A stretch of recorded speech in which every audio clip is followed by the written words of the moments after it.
Employee engagement is a cognitive, emotional, and behavioral investment individuals make in their own. Together, psychological empowerment and engagement drive human-centered, just, and sustainable organizational practices. With the problem statement, the combined role of psychological empowerment and employee engagement in fostering a sustainable human-centered work is not well addressed. Most studies examine this construct separately, overlooking their interplay in promoting organizational justice and sustainability. With the research gap, limited research examines how psychological empowerment and employee engagement together foster human-centered work that promotes meaning, equity, and sustainability across cultures and sectors. This study addresses this gap. With the research objective, it is tried to cover these objectives to examine psychological empowerment and its impact on employee behavior, analyze employee engagement's role in promoting productivity, well-being, and sustainability, investigate how psychological empowerment and employee engagement interact to foster human-centered work, explore how empowerment and engagement contribute to organizational justice and sustainable practices. With the methodology, integrative literature review was designed, and the source is focused in the Web of Science, and the sample is 27 articles. Thematic analysis and the narrative synthesis are integrated in the analysis section. Theoretically, the research was backed by self-determination theory, job demand resource model, and the human-centered work is also backed by ILO's decent work framework. The key themes identified are autonomy and the meaning, trust and the leadership, learning culture, sustainability and the justice are the four main key themes for this study. The findings related with these four studies, with these four key themes are: with the autonomy and the meaningful work, purpose-driven work empowers and engages employees. With the rational trust and the leadership, transformational and ethical leadership fosters trust, safety, and commitment. With the learning culture, shared learning and the knowledge embeds empowerment in daily practices of the organization. With the sustainability and the justice, equity, fairness, and stewardship are most important.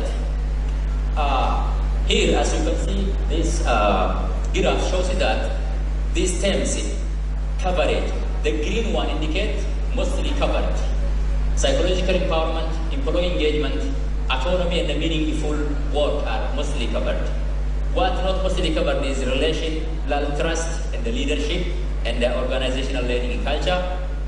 And sustainability and ethical commitment is barely covered, mostly absent, which is the future direction of the outcome researchers. Implication: theoretically, this study implies that integrating self-determination theory and social exchange theory extends OB, organizational behavior, and human resource management into sustainability, ethics, and well-being.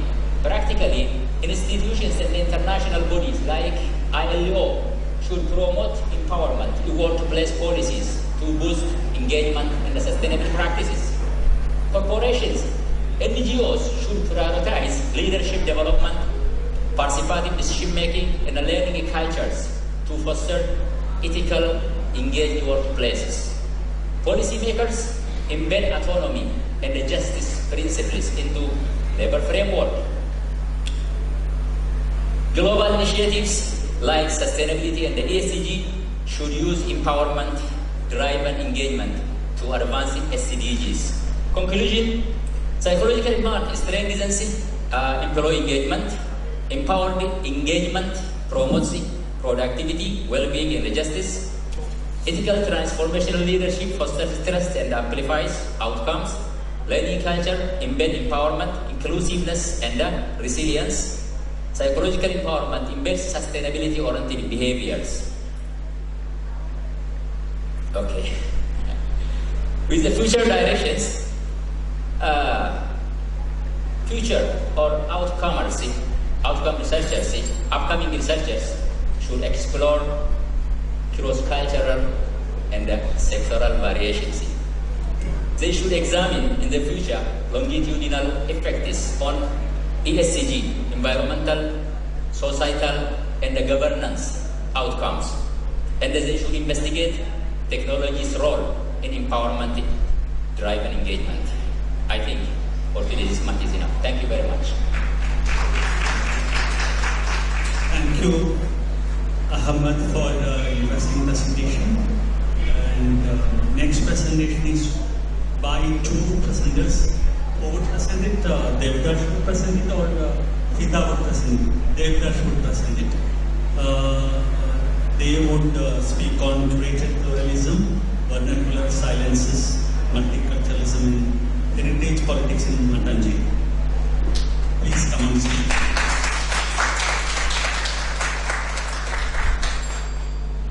Dave, you have 8 minutes for presentation and another 2 minutes for Q&A.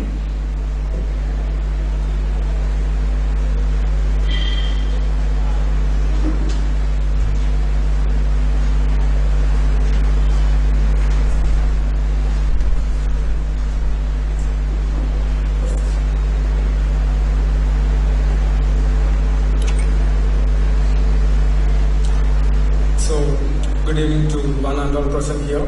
I'm Devdas, and today I'll be presenting a paper titled Curated Pluralism, Vernacular Silences, Multiculturalism and Heritage Politics in Mattancherry. And this paper is jointly authored by me and my friend Fidha. We are currently pursuing our bachelor's in international relations from SIRP. So rather than going for an academic kind of presentation, I would like to go with a narrative kind of style. And today I'll be focusing on Mattancherry's multicultural setting, Mattancherry, a historic ward of Kochi. It is about 9 kilometers southwest from the city center. So if you walk through Mattancherry at dusk, you might hear the call of the musicians overlapping with church bells and the distant echo of temple chants. The sense of pepper and spices still lingers, reminders of centuries old Indian Ocean trade. So this port town, once a historic crossroad of Arab, Jewish, Portuguese and Dutch exchange, is today framed as a symbol of peaceful coexistence. But beneath the image lies a politics of memory, where some stories are celebrated and others are quietly erased. So after independence, Kerala's cultural policy reimagined Mattancherry as a heritage tourism site. Museums, art festivals, and heritage walks now project a narrative of harmonious multiculturalism. Yet this curated harmony often silences the subaltern histories, those of Dalit dog workers, fisher folks, women spice laborers, and the Malabari Jews who shaped the city's plural past. In this sense, Mattancherry represents a broader post-colonial dilemma: how the state commodifies diversity through heritage, turning lived pluralism into a tourist aesthetics. So as of literature review, scholars since 1990s are actively engaged in collecting the flashy kind of multicultural settings in Mattancherry. So Nilima Jejendran and Amit Jain traces how heritage revival reshaped the city's economy, and Ashish Nandi views Kochi's cosmopolitanism as mythic, a collective fantasy that reconciles colonial trauma, whereas Homi Baba's idea of vernacular cosmopolitanism reminds us that hybridity is not lived, it's not merely allied. Meanwhile, subaltern scholars like Guha and Spivak and heritage theorists like Laura Jean Smith reveals how heritage discourses privilege dominant narratives while erasing marginalized voices. So what I found here as a research gap is, while Kochi's multiculturalism is widely celebrated, little attention has been paid to how heritage policy itself silences the vernacular cosmopolitanism in Mattancherry. So as of methodology, I here adopted a qualitative and interpretive method. I conducted discourse analysis of tourism brochures, travel blogs and film portrayals.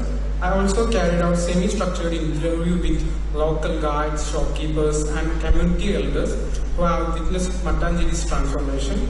So this kind of blend of textual and oral source helped trace the tension between curated representation and lived memory.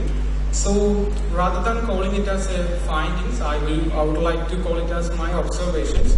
The politics of curated multiculturalism. Since the 1990s, state-led heritage projects, especially the Kochi Mysteries Biennale, have branded Mattancherry as a global heritage destination. Colonial architecture and European aesthetics are valorized, while histories of slavery, caste and labor exploitations are marginalized. As Laura Jean Smith notes, this is HD or authorized heritage discourse, that is, heritage as a top-down narrative of harmony designed for global spectatorship. So as of the vernacular cosmopolitanism and the subaltern memory, beneath the tourist spectacle, everyday pluralism survives. Dalit top workers and fisher folks maintain shrines to Kapiti Muthappan, believed to honor African slaves killed by Portuguese. And women spice workers and Malabari Jews sustains oral traditions and hybrid dialects like the Cochin Creole. These practices represent vernacular cosmopolitanism as embodied, resistant form of belonging that refuse all kind of erasure. And the representation or manifestation of this in popular culture is very interesting. Films such as Chota Mumbai and ABCD aestheticize Kochi's hybridity through comic or exotic stereotypes. Tourist media reproduce this pattern, turning suburban life into a consumable imagery detached from its historical context. To conclude, or let's say rethink, Mattancherry's celebrated port of pluralism must be revisited through lens of vernacular cosmopolitanism, is centering the lived pluralism of laborers, women and Dalit communities. True inclusivity means addressing exclusion of caste, gender, race and class within the heritage governance. Heritage must evolve from aesthetic restoration to social restoration, from curated memory to participatory memory. And still there are some questions which will always stand here or always float here, which are who truly owns post-colonial urban spaces like Mattancherry, and can heritage become not just a symbol of beauty, but a practice of justice and belonging? Thank you.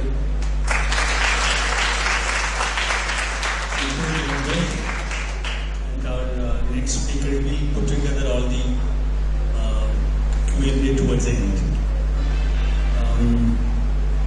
So next speaker is Jijin JS, who would speak on Annulling, Equity and Justice, the enactment of EWS reservation in India.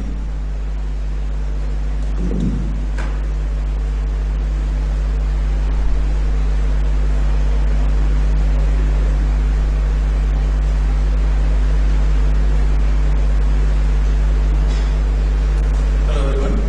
My topic is Annulling, Equity and Justice, the enactment of EWS reservation in India and the role of cinema.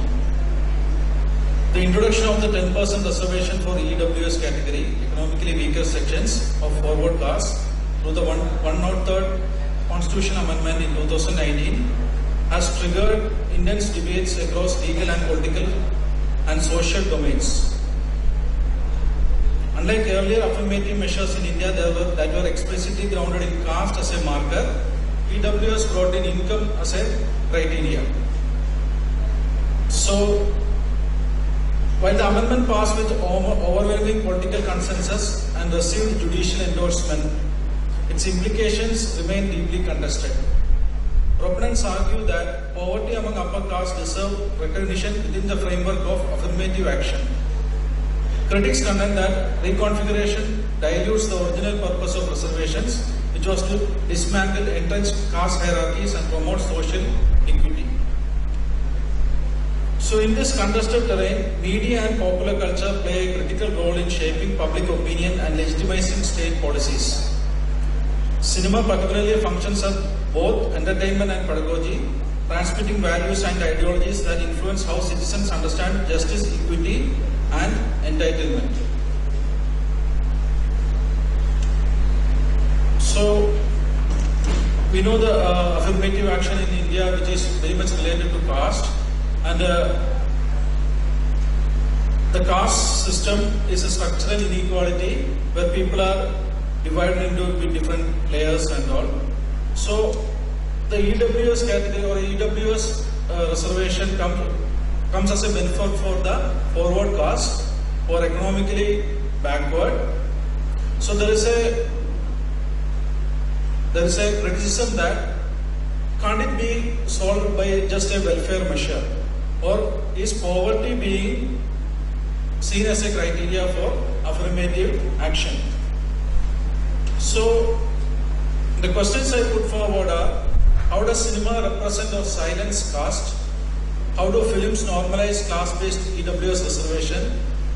How do narratives reflect middle-class aspirations? And the role of spectatorship in EWS in legitimizing EWS. So the study employs an interdisciplinary qualitative approach, integrating genealogical history, cultural studies and ethnography. This allows for an analysis that is historically grounded, culturally situated and attentive to power relations. So, the paper examines films that foreground themes of merit, aspiration and middle class struggles. So, we take the case of films like 12th Fail, Arakshan and a couple of Malayalam films. So, in 12th Fail, it's based on life of an aspirant from humble beginnings, widely celebrated for valorizing hard work and meritocracy. Although it does not mention caste indirectly, its erasure of caste realities aligns with the EWS narrative.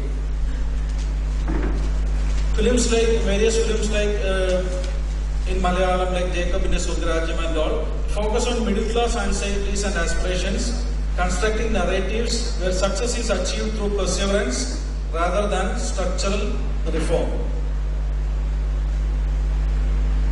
So the primary sources are films itself. Secondary sources include policy documents, parliamentary debates and all. So the results are, some of the results are meritocracy as the central narrative. Films valorizing individual hard work and perseverance often frame success as detached to structural inequalities. Erasure of caste. Mainstream cinema frequently omits explicit representation of caste oppression, even in context where it is socially pervasive. Middle class aspirations as the cultural core. Cinema often mirrors and amplifies middle class anxieties, job insecurity, unemployment and competitive exams. Cinema as an ideological state apparatus. By naturalizing meritocratic ideals, films function as Althusian ideological state apparatus. Audience are sutured into the narrative of the hard-working individual who overcomes adversity, often without questioning the structural inequalities that persist. Cultivation of cultural numbness. The cumulative effect of these narratives is a societal numbness towards the exclusions produced by EWS. By projecting poverty as a universal caste-neutral experience, films silence debates on caste-based oppression and contribute to the hurried acceptance of class-based reservation. So, in the discussion part, so cinema, there is a Antonio Gramsci's theory of hegemony enriches this analysis by showing how ruling groups secure dominance not by force but by building cultural consent.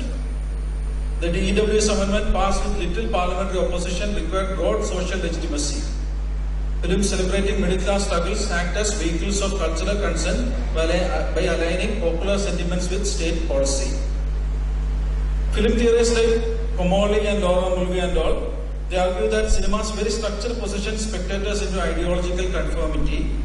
The immersive experience of narrative closure ensures that audiences identify with protagonists, accept meritocracy, and overlook systemic inequalities.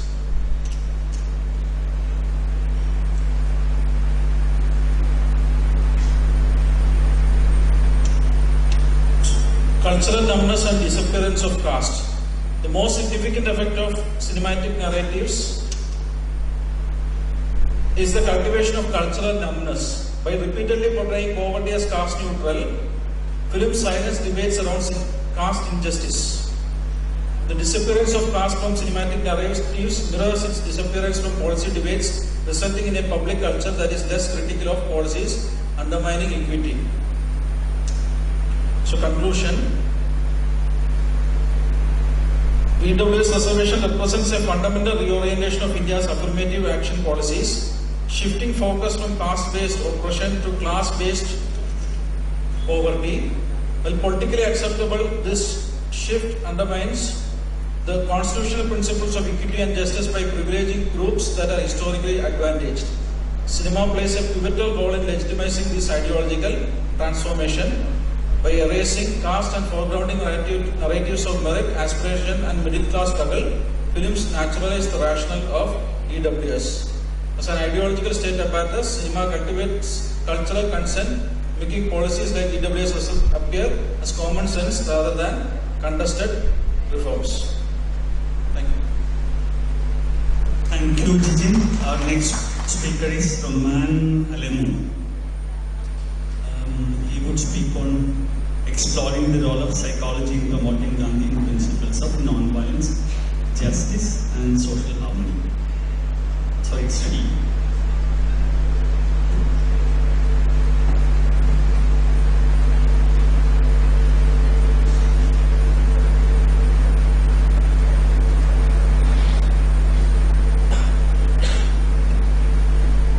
Okay, thank you very much. Good evening, all. My name is Alemu from Mattancherry University, PhD in psychology. My native place is from Ethiopia. As an introduction, before we just go to what non-violence in terms in the psychological view and Gandhian view, let's see what violence in psychological view. There are traditional psychologists and there are modern psychologists. So most of the psychologists are focused on violence, especially like Sigmund Freud. He said that there are two kinds of forces in our mind. There is death force and the life force. So the violent behavior is because of this aggression behavior. The aggression behavior is from unconscious part of our mind. As food, the human being has three mind, conscious, semi-conscious, and unconscious part. So this aggression behavior is rooted from deep in our mind, which is not easily observed. The other scholars, evolutionary psychologists, for the root of violation is for survival of the fittest. That means there is competition between the human being to fulfill that life. Somebody may violate the rule. Because of that, if there is violation, then most of the time non-violence will be covered by violence.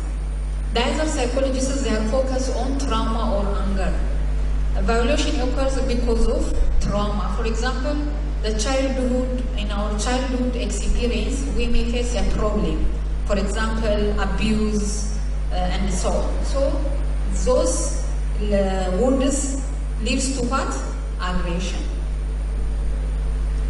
The objective of this presentation is why non-violence has been marginalized within psychological theorists that traditionally focus on aggression and conflict. The method that I try to use is qualitative literature review method, the approach. The source is from different digital libraries and from scholarly blogs. The timeline, those articles from 2005 to 2025. the literature review that I tried to collect, first 15 literatures were collected, then after that 18 literatures were meet the criteria. When we see the findings, let's see psychological perspectives of nonviolence. As I said, some of the psychologists are focused on, there are few of course, the majority are focused on violence, but the modern psychologists like positive psychology, peace psychology, that means, few of them they focus on non-violence. If there is adaptive behavior, for example, somebody is flexible and understands somebody, so we cannot violate, Then cognitive psychologists say that if we control our emotion, for example, our feeling sometimes is extremely high and extremely low, if we balance these things, we may not violate. The humanistic view, we have a tendency of just upgrading our growth. Then when we feel our need, we have to what? We have to consider others' rights also.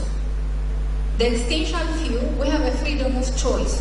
Yeah, we can do everything, and but when we just make our choice, we have to consider others' rights. So non-violence is more focused here.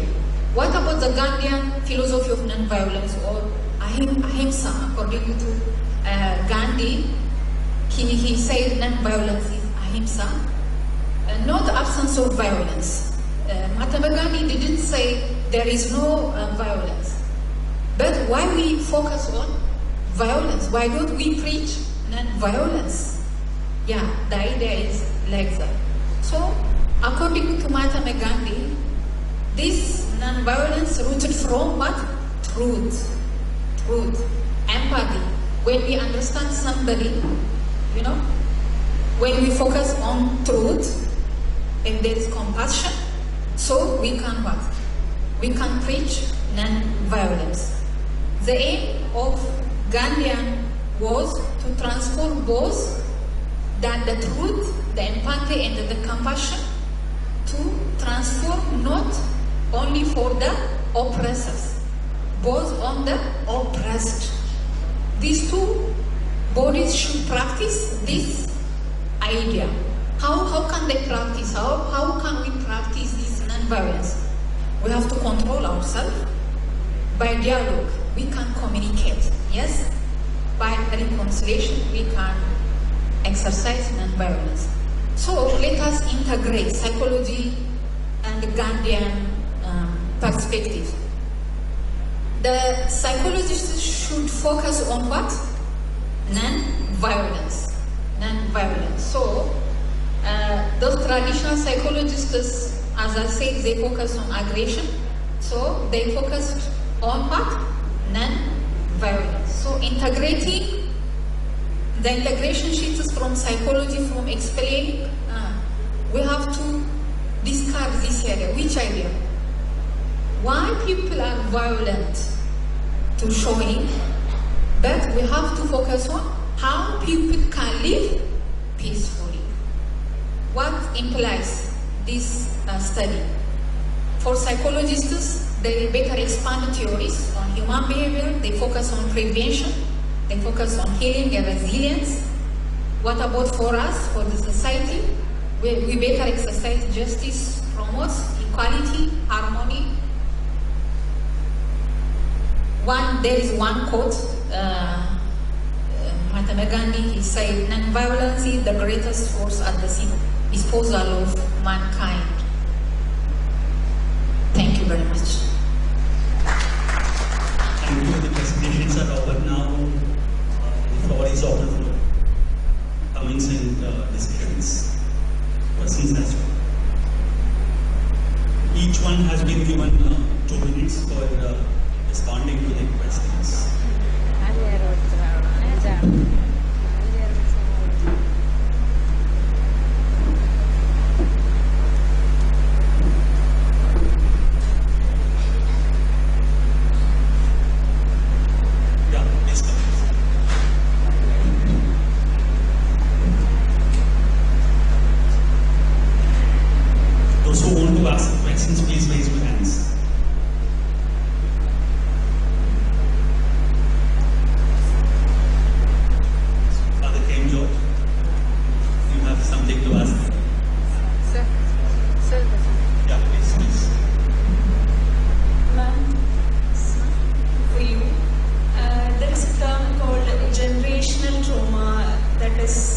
discussed in these days.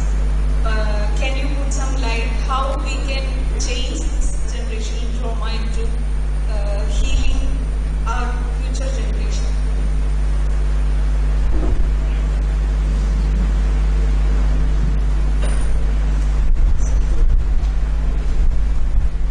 Alemu.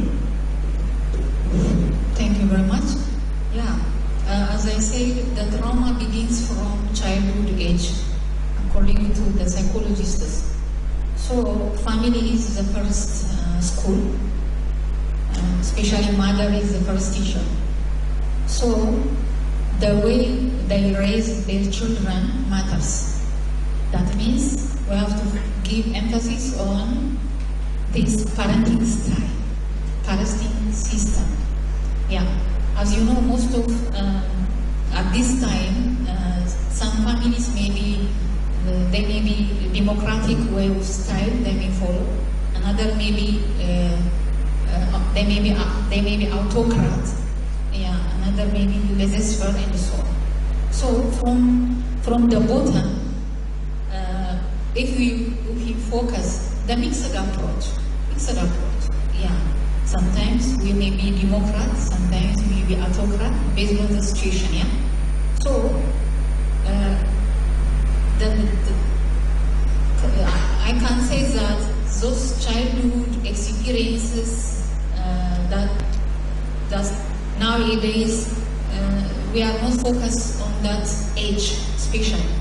Once, according to Freud, after 5 age, we can't do anything. But before 5 age, we can solve any problem. We can shape the children. Yeah. So, but if an adolescent age or adult age, if we pass once that age, it is very difficult. We may invest a lot of effort or energy. That is it.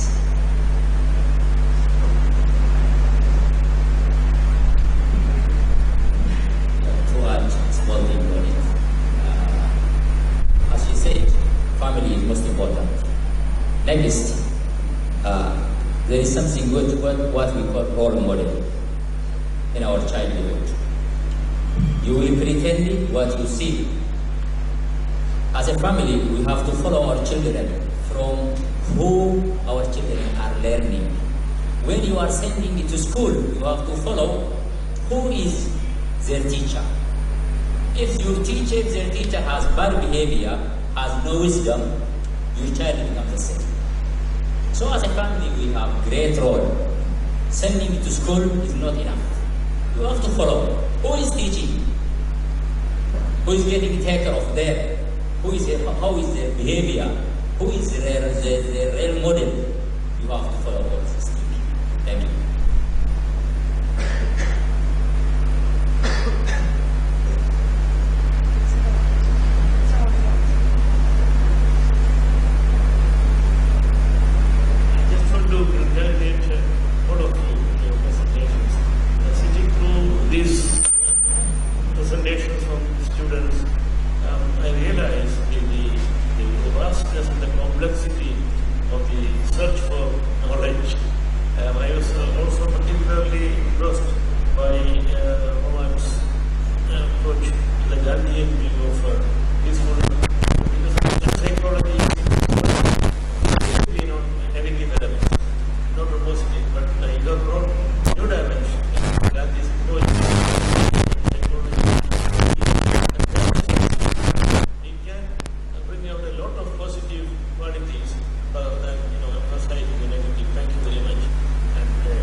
I should wrap it up with some comments. I have not a specific question to anyone, but I have some concerns about the kind of concerns you presented, especially the Reservation, which is very interesting.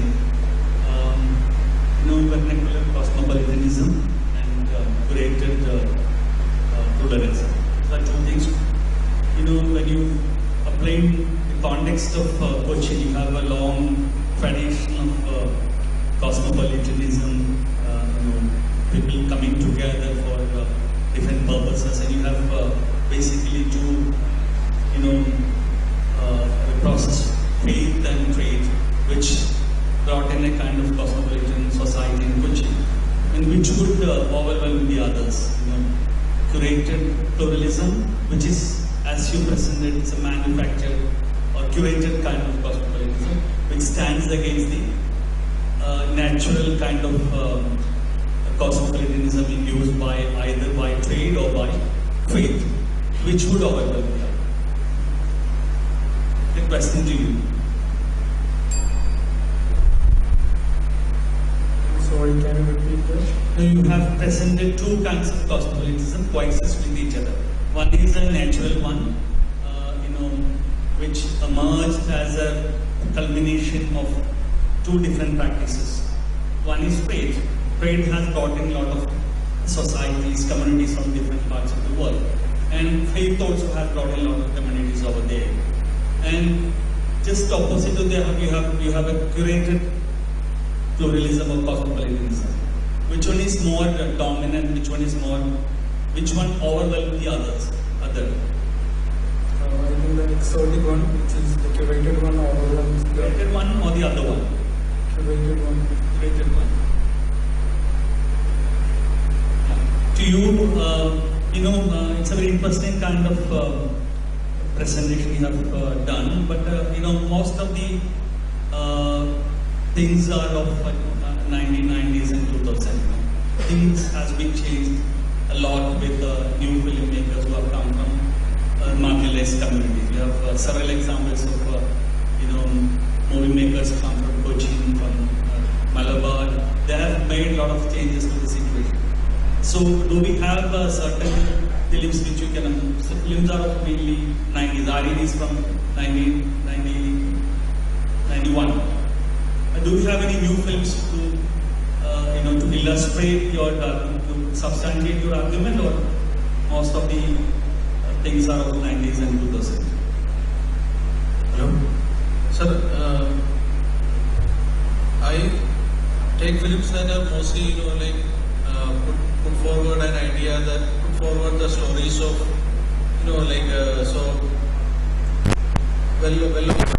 Tarzan. Not the problems of them, but we are brought into a situation like there is. So my question is actually there is a kind of assertion of filmmakers from these communities. Previously, voices were completely unheard of. Yeah. Now you have a set of filmmakers who are from these communities and they have made deep inroads into the film industry. Yes. From Malabar, from Cochin, their presence is very visible. Yes. So that things have been changed, or still you have the same sort of situation which we have seen in 90s and 2000s. So, I think things haven't changed that bit. There is still, when this thing overpours into social media, and when we read that things also, the attack or the angriness against against various castes, and we read those things also. So I think that the impact that films like Kuru or the films like Kadal makes is that it's minimal. I feel like it's minimal, and the majoritarian view still persists. That's why the attack against them is more. If there is Kuru, there is attack against the film, there is attack against the actor in it. So still some notion